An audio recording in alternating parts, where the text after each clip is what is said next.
So as soon as we arrange the stage, we will start the keynote speech. As I told you before, the first keynote speech will be provided by the Helena Norberg-Hodge, the director of the Local Future. She will talk about the digital innovation with citizens for a sustainable transformation and the technology of social service within ecological boundaries.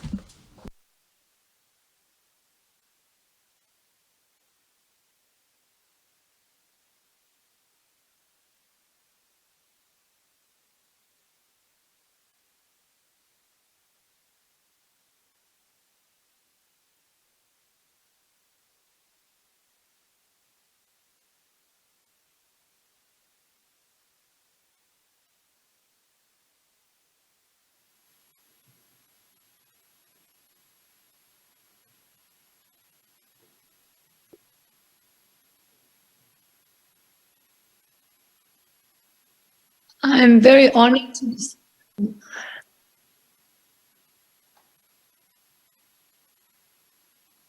I'm not sure if there's another introduction.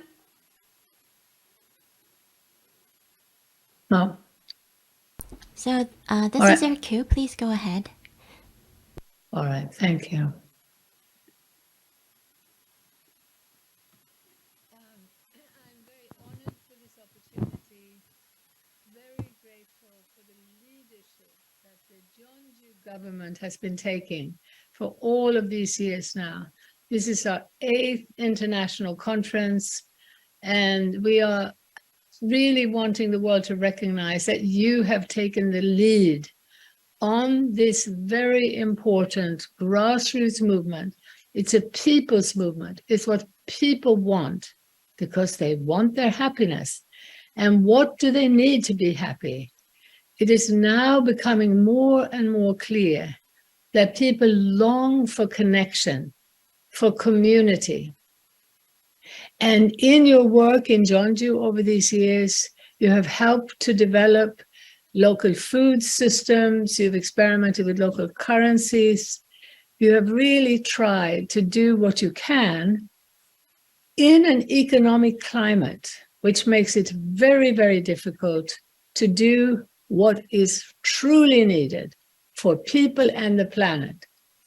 So today, I want to talk about technology. When I wrote Ancient Futures, it came out first in Swedish and Danish, and I had made a big plea for warning about rushing into the internet and the computer age. What I had learned in Ladakh was that the human connections that we need require a slower pace of life. They require economic structures, infrastructures, regulations, financial institutions that are able to operate at a pace that allows us to understand the complexity of life, the inextricable complexity and diversity, which means that every person, every tree, every leaf in every tree, every cell in our body is unique and changing. It was so clear from seeing the advent of fossil fuel technology in Ladakh, excuse me, from seeing how already those technologies speeded life up, how they prevented people from knowing the ground on which they depended as they moved speedily through the environment, how it worked to separate people, to create a much bigger gap between rich and poor, between those who could actually operate in the urban environment, earn enough money to buy the first car or Jeep. The slowing down that we need has to do also with a very important message from Rachel Carson, this well-known scientist who warned the world about the way that science was moving far too rapidly in the direction of narrow specialization. The world was waking up to the fact that putting a bit of pesticide over here, thinking that we're just going to kill the insects we don't like, has huge cost for the entire ecosystem. There was an environmental movement that arose from messages like Rachel Carson and later Ernst Friedrich Schumacher, who wrote the book, Small is Beautiful. He, as an economist, was waking up to the fact that the path of progress, the path of technology, was taking us in the wrong direction. When I started warning about the rush into the computer age with the belief that this was going to help us to decentralize, I was coming from the experience in Ladakh. I was coming from having lived in a rural part of Spain for the 80s, all of the 80s. I was coming from deep, ongoing experience in Sweden, my native country, in America, where we had our office for 20 years. I was comparing these different cultures at different levels of technology. And I saw that they were at different levels of speedy relationships. I saw that the more we got enmeshed in technological systems, the more life speeded up and the more our deep family relationships and the relationships to local community were breaking down. The entire system that was being built up was a global system. We were dominated already by a global economy that had its roots in very narrow, racist, misogynist, and anti-nature sentiments. Our global economy had been built up by forefathers who expressed these values very clearly, and they imposed genocide, slavery, colonialism on the world from a central global power of being in control of trade across the world. As this economic system became more powerful, we had it reinforced by modern economic thinking, the principle of comparative advantage, telling us that we were not benefiting our people if we maintained a certain self-reliance. Comparative advantage was saying, no, specialize in what you're good at, export that, and then import all your other needs. By the environmental movement in the 60s and 70s, it was becoming obvious that this system wasn't serving us. It had led to the rise of nuclear power, as well as fossil fuel use that we already knew was destroying the land, creating larger and larger dust bowls out of fertile ecosystems, because this system pushed monoculture for export. Monoculture for export. I would argue that monoculture for export, that is our enemy. That is an idea which we today must examine carefully, and we must wake up to the fact that the direction today of the economy, and that means the direction of technology, they are completely interlinked. The technological advances that we're seeing today are completely linked to centralized economic power in the hands of global giants. The economic advantage to a financial casino, which has grown ever more irresponsible, even after showing its dangerous criminal activity of simply trading in envelopes of mortgages, dealing in people's lives who the traders have never seen. The traders in the stock markets are not evil people, but we are allowing them as a society, we are allowing gamblers to play with our lives with no awareness. There can be no awareness. When you are trading in the lives of people, the values of currencies, the values of minerals on the other side of the world, without any experiential knowledge, without any awareness of what's happened to the mining, to the people who are doing the mining, what's happening to people on the other side of the world who are supposedly benefiting from these technologies. We're talking about a blindness that has continued to promote a very dangerous centralization of power. It's so dangerous because it is now not only blind because human beings can't see the impact of what they do, but it is blind because it is now essentially run by algorithms. Algorithms that know that breakdown is lucrative. Lucrative for whom? For a smaller and smaller minority. We must push the pause button. We must now say, how is it that a few men are earning hundreds of billions while the middle classes are now ever more impoverished, running faster and faster just to stay in place, just to keep a roof over their head, to feed their children, to provide the education they believe their children need. People are having to run faster and faster in a more and more competitive race.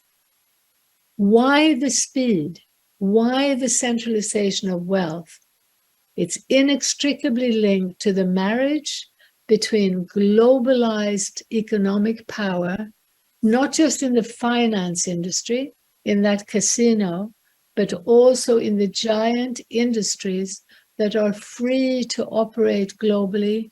No regulations, free trade is not about trade between countries, between place-based businesses, localized businesses in different countries. It's not trade between countries. It is trade imposed by giant global trading entities.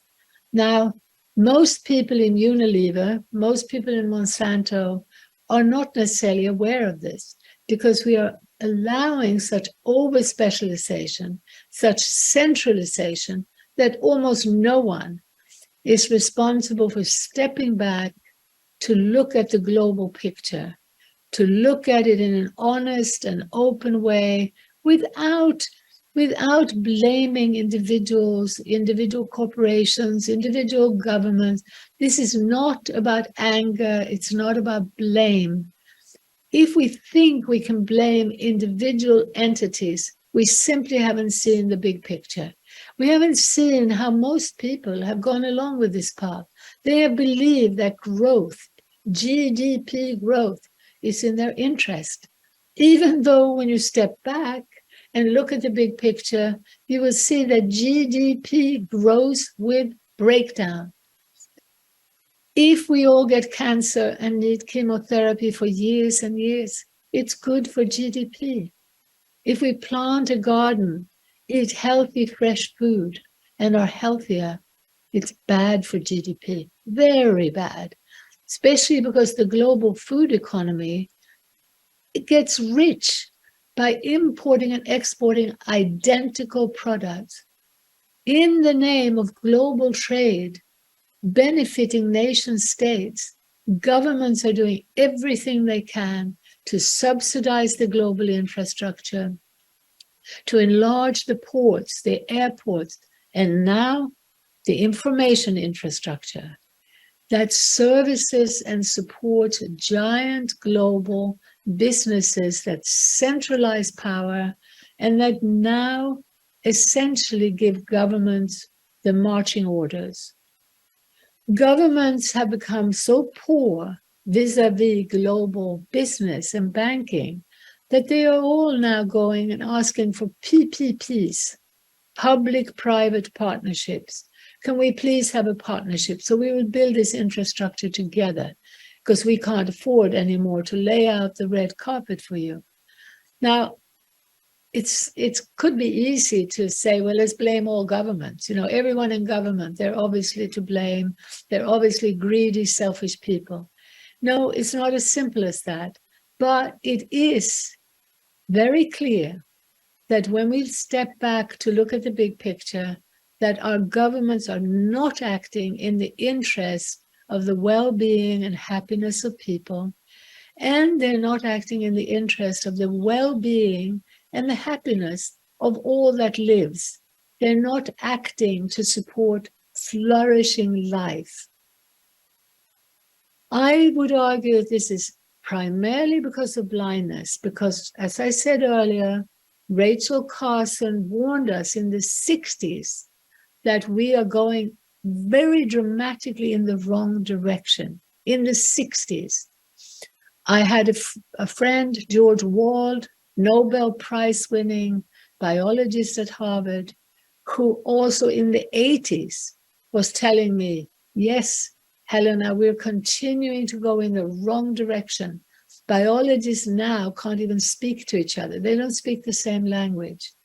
So what do we need to move in the direction of technology in the service of human well-being, of ecological, genuine, flourishing ecosystems?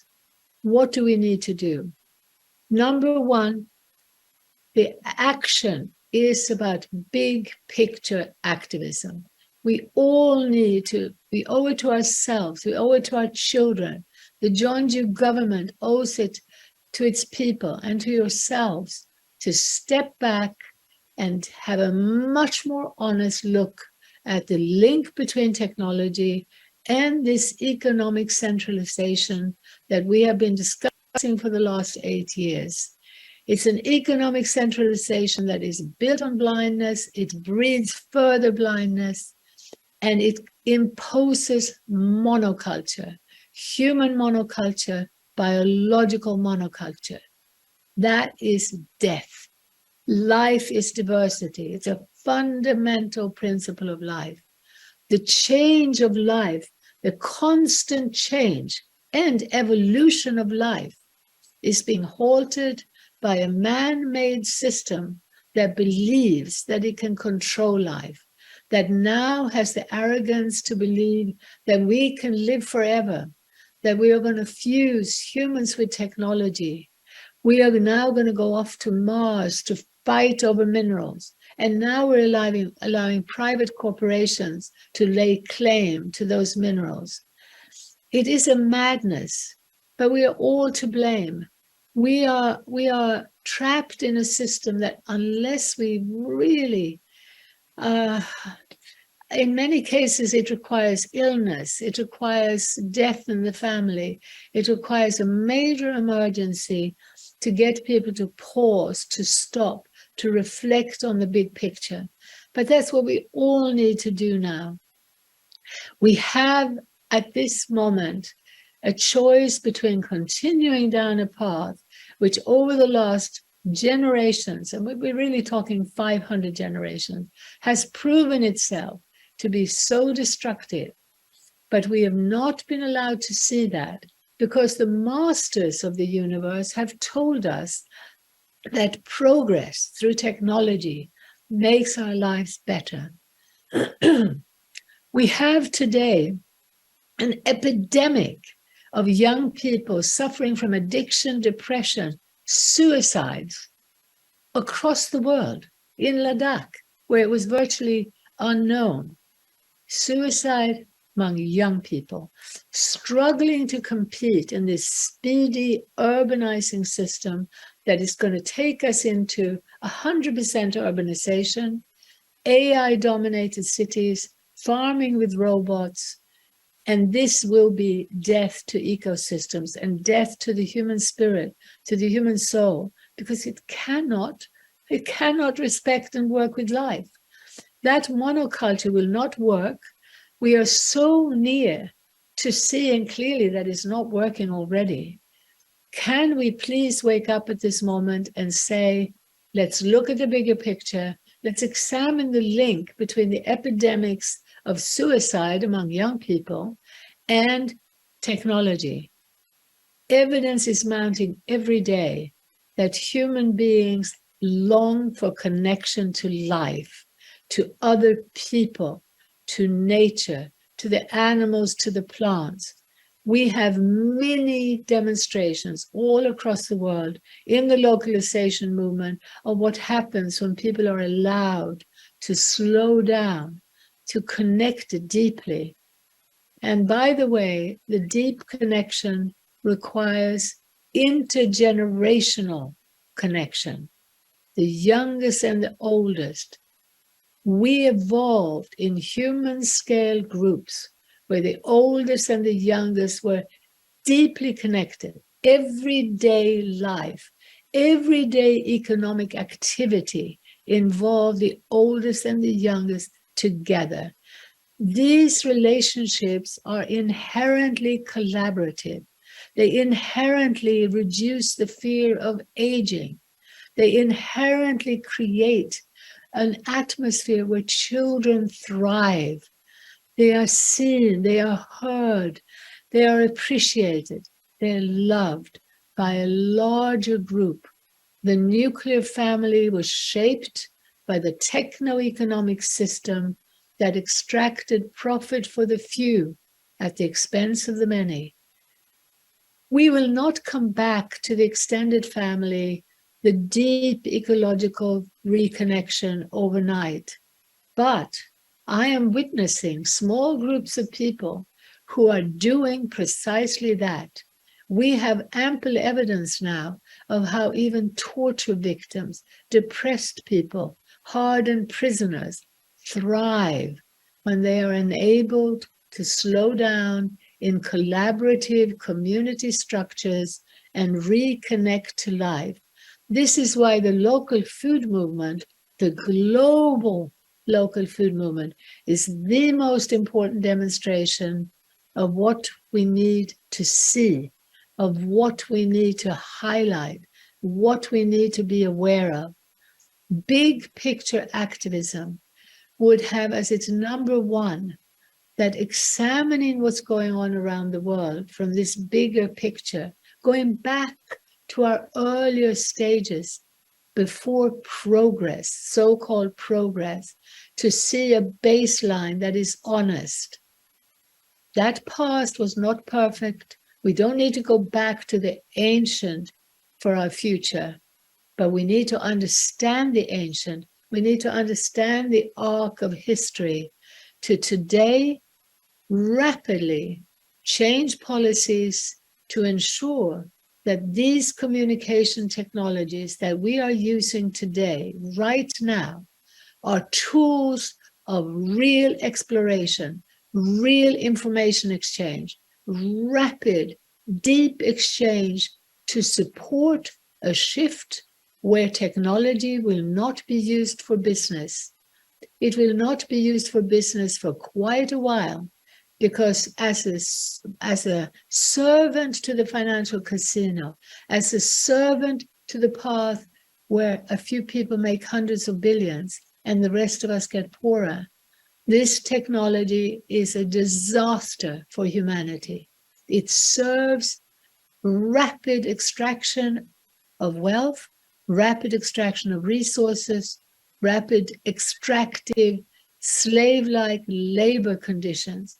So we need to immediately create the space for big picture studies and ideally using these tools to also argue, stop the movement to speed things up. We don't need 5G.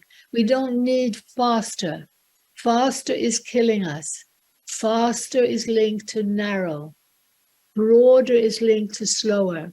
Interdisciplinary, holistic knowledge, truly global knowledge, where we know in the rich countries that our wealth was created by poverty on the other side of the world.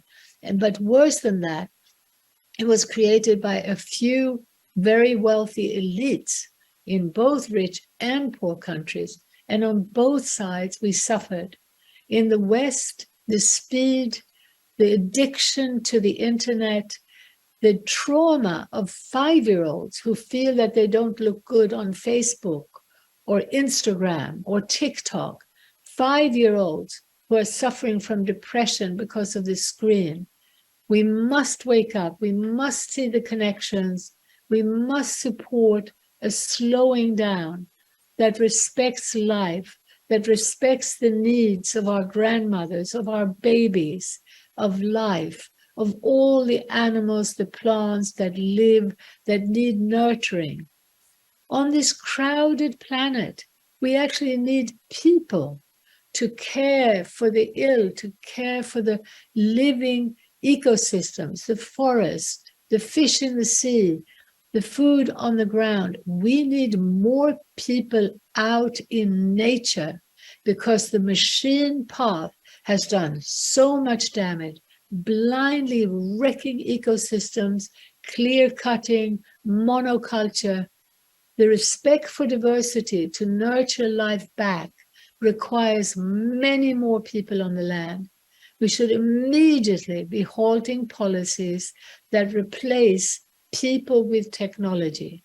This is why a digital platform is not the way to go for economic use. It may be that the digital platform can help communication, but let's please remember that for wisdom, for real intelligence, we require experiential knowledge. We require the heart, the soul, the body to be able to feel, to smell, to see and learn in the deepest way possible now, because we have to restore life. We are on the edge, we're on the precipice of taking a giant leap in the wrong direction and killing more of life, including the people we love, even our own grandchildren. I hope that this will encourage an attempt to spend this time to reflect, and that we realize that, yes, communication technology right now is needed to get accurate information about what's actually going on. We're not getting it in the media. We need longer, deeper conversations across the world. Why are we robbed of time? What is it that took time away? It's centralized economic power using technology. Now, the way forward will mean genuine decentralization and slower technologies in the service of life. Has to be slower. Has to be slower. So slowing down, scaling down is an enormous opportunity for genuine happiness, genuine flourishing human beings and ecosystems. Thank you very much for listening, and I hope we will continue our collaboration across the world. Thank you.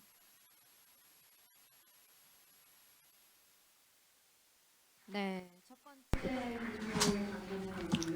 Thank you very much, Madame Helena Norberg-Hodge, for your first keynote speech. So you may very understand. So I was listening to the interpretation and I watched the YouTube. So for the sustainable happiness, she talked about what we have to pursue. We have to think about the bigger picture, I believe. So in this digitalization and evolving technologies, we hope that this technology will be used in a right way and have a wider perspective to use digital technology. I believe that you agree to what she said.